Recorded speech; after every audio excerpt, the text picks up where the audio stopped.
दोस्तों नमस्कार। दोस्तों आज मैं आपको अपने इस YouTube चैनल पर महत्वपूर्ण संसदीय प्रस्ताव के विषय में बताऊंगा।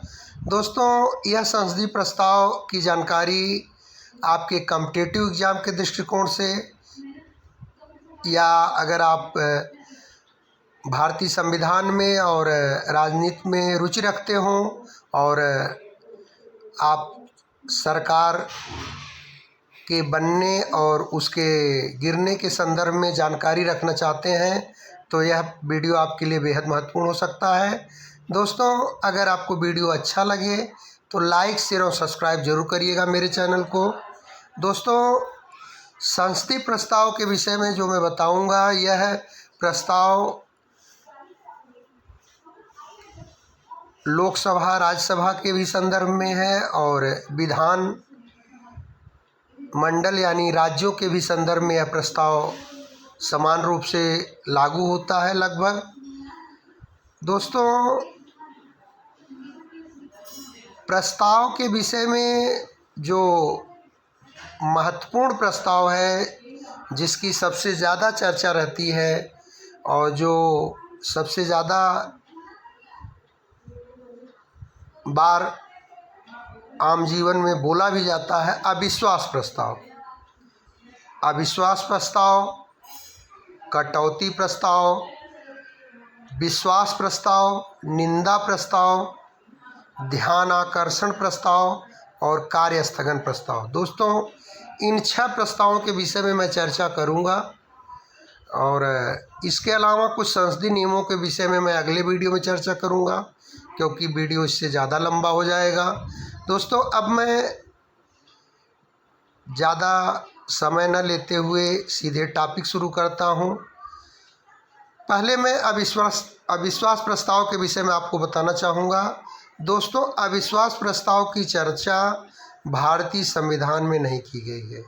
पहले तो यह जरूर जान लीजिए आप कि अविश्वास प्रस्ताव की चर्चा भारतीय संविधान में नहीं की गई है। इस अविश्वास प्रस्ताव का जो कॉन्सेप्ट है, यह है अनुच्छेद 118 में संसदीय प्रक्रिया के संचालन के विषय में कहा गया है भारतीय संविधान में, उसी के तहत यह अविश्वास प्रस्ताव पे बात की जाती है। अविश्वास प्रस्ताव अनुच्छेद 118 के तहत जहां केंद्र स्तर पर होता है, वहीं पे अगर राज्य के विषय में आप बात करेंगे तो मेरे एक वीडियो में आप देखिएगा कि आपको संविधान के अनुच्छेद को कैसे आप राज्य के स्तर पर निकालें। तो सीधे आप 118 में 100 प्लस करिए 218 और उसमें 11 घटा दीजिए।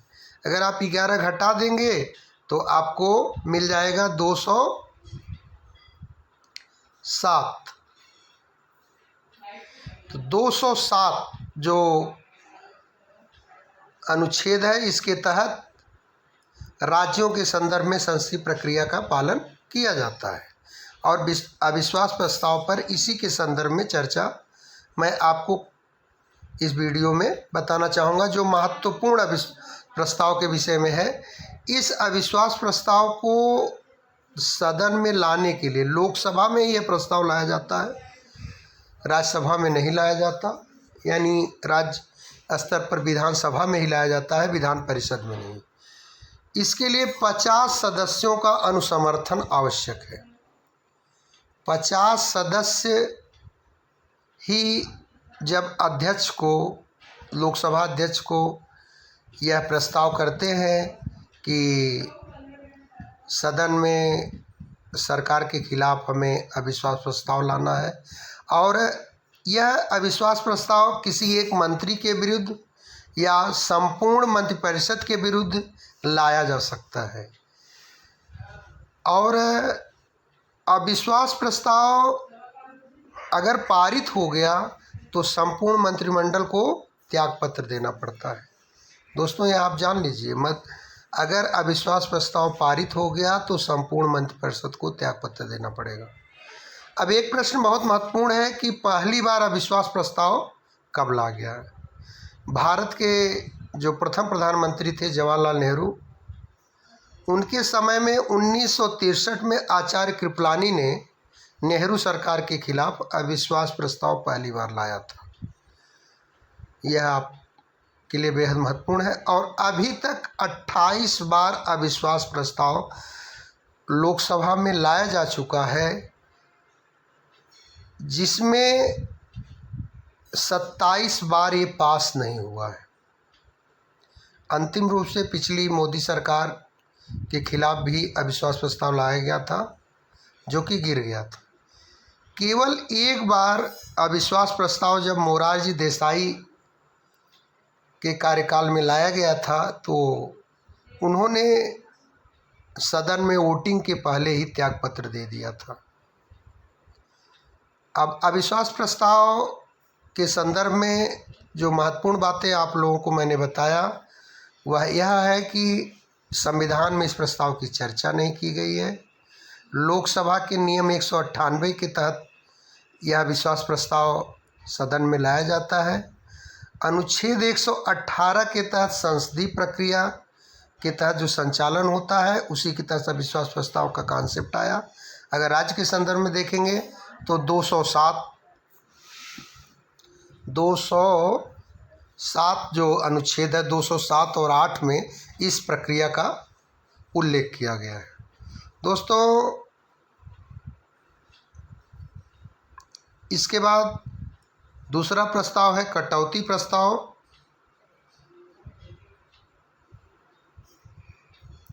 जिसके विषय में मैं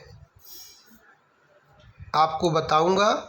लेकिन अविश्वास प्रस्ताव की चर्चा के बाद मैं पहले आपको विश्वास प्रस्ताव के विषय में बताना चाहूँगा।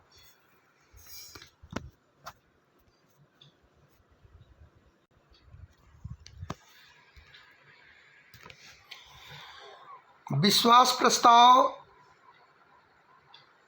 प्रधानमंत्री या मंत्रिपरिषद के किसी सदस्य द्वारा लाया जाता है, और यह प्रस्ताव तब लाया जाता है जब राष्ट्रपति या राज्य स्तर पर राज्यपाल को यह संदेह हो जाए कि सदन में जो वर्तमान में कार्यरत सरकार है, उसे विश्वास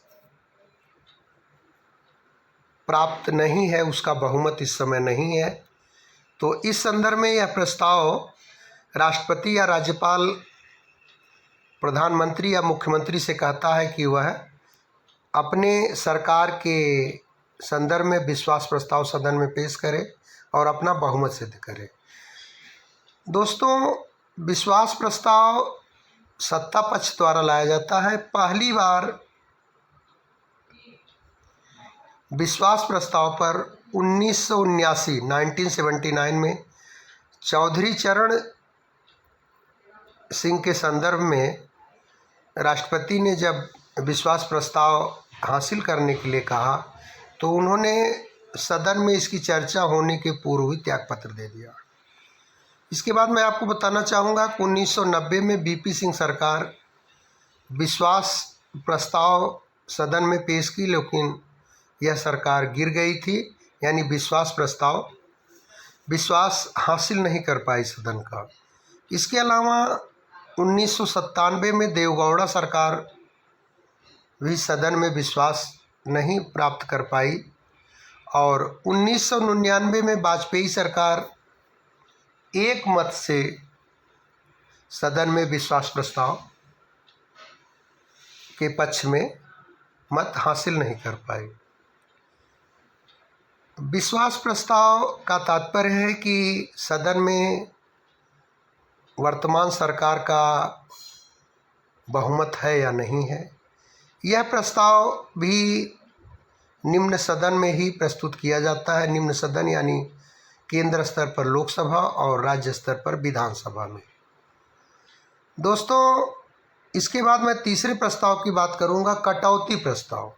कटौती प्रस्ताव वास्तव में सरकार की किसी नीति के प्रति सरकार की कोई स्पेशल डिमांड होती है, उसकी आलोचना और उसमें कमियों को व्यक्त करने के लिए कटौती प्रस्ताव प्रस्तुत की जाती है। और यह कटौती जो है 3 प्रकार की प्रस्तुत की जा सकती है: नीतिगत कटौती, अर्थगत कटौती और प्रतीक कटौती। जब विशेष नीतियों की का विरोध किया जाता है, उसके संदर्भ में प्रस्ताव प्रस्तुत किया जाता है, तो उसे नीतिगत कटौती कहते हैं। और अगर सरकार के विरुद्ध प्रतीकात्मक रूप से 1 रुपये की भी कटौती का प्रस्ताव रखा जाता है तो उसे कहते हैं अर्थगत कटौती।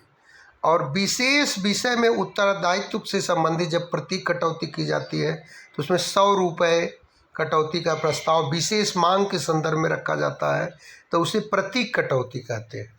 और अगर यह प्रस्ताव पारित हो गया तो भी सरकार को त्यागपत्र देना पड़ेगा, यानी सदन जो है सरकार के प्रस्ताव पर सहमत नहीं है और इसका मतलब सदन में सरकार का बहुमत नहीं है।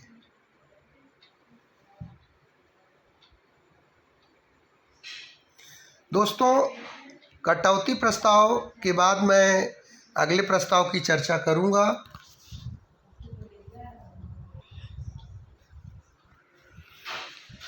निंदा प्रस्ताव। निंदा प्रस्ताव जो है सरकार की नीतियों की आलोचना के संदर्भ में प्रस्तुत किया जाता है और इसके पारित होने पर भी सरकार को त्यागपत्र देना पड़ता है। यानी सरकार की नीतियां अगर जनता के पक्ष में नहीं है और विपक्ष अगर निंदा प्रस्ताव प्रस्तुत करता है, वह पारित हो गया तो इसका मतलब सदन सरकार के साथ नहीं है, यानी उसका बहुमत नहीं है। उस संदर्भ में निंदा प्रस्ताव प्रस्तुत किया जाता है। ध्यानाकर्षण प्रस्ताव, कॉल अटेंशन मोशन। यह प्रस्ताव जो सदन का अध्यक्ष होता है उसकी अनुमति से कोई भी संसद सदस्य प्रस्तुत कर सकता है। इस प्रस्ताव का उद्देश्य मंत्री या सरकार का ध्यान किसी विशेष सार्वजनिक हित के विषय पर आकृष्ट कराना होता है, ध्यान आकर्षित कराना होता है, इसलिए इसका नाम है ध्यानाकर्षण प्रस्ताव। ध्यानाकर्षण प्रस्ताव सरकार को हमेशा विपक्ष के प्रति उत्तरदायित्व के तहत कार्य करने के प्रति प्रेरित करता है। दोस्तों, इसके अलावा कार्य स्थगन प्रस्ताव है, एडजर्नमेंट मोशन, काम रोको प्रस्ताव। इस प्रस्ताव को तब सदन में पेश किया जाता है जब सदन की वर्तमान कार्यवाही पर किसी विशेष घटना, जैसे अचानक कहीं कोई दुर्घटना हो गई, कहीं अचानक विशेष जगह विशेष आपदा आ गई है, कोई परेशानी हो गई है, तो उस पर चर्चा करने के लिए यह कार्यस्थगन प्रस्ताव लाया जाता है कि अन्य विषयों पर विचार के पूर्व इस विषय पर विचार करना आवश्यक है। दोस्तों, इस प्रस्ताव पर चर्चा प्रश्नकाल की समाप्ति के बाद किया जाता है। प्रश्नकाल की समाप्ति के बाद यह प्रस्ताव पेश किया जाता है और कार्यस्थगन प्रस्ताव पर चर्चा की जाती है जिससे विशेष घटना पर विचार हो सके।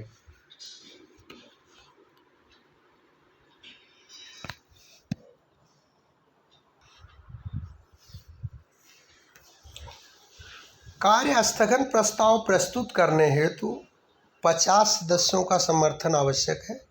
मतलब अध्यक्ष के सामने जब यह प्रस्ताव लाया जाता है तो 50 सदस्य उसके पक्ष में सदन के अध्यक्ष से अनुमति प्राप्त करते हैं कि कार्य स्थगन प्रस्ताव मैं लाना चाहता हूं। इस प्रस्ताव पर चर्चा सायं 4 बजे से आरंभ होती है और यह चर्चा जब प्रारंभ हो जाती है तो जब तक चर्चा समाप्त नहीं हो जाती तब तक अध्यक्ष सदन को स्थगित नहीं कर सकता और स्थगन प्रस्ताव के स्वीकृत अस्वीकृत होने के बाद सदन स्वतः स्थगित हो जाती है।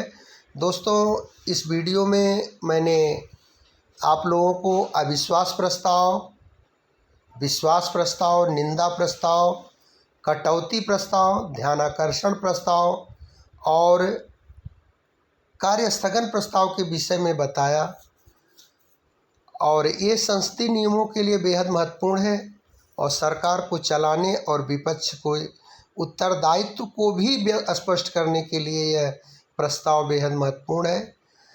दोस्तों, अगर आपको मेरा वीडियो अच्छा लगा हो तो लाइक शेयर और सब्सक्राइब मेरे चैनल को ज़रूर करिएगा। दोस्तों, लाइक शेयर और सब्सक्राइब से ही वीडियो बनाने की प्रेरणा मेरे चैनल पर मेरी टीम को मिलती है। दोस्तों, वीडियो देखने के लिए बहुत बहुत धन्यवाद।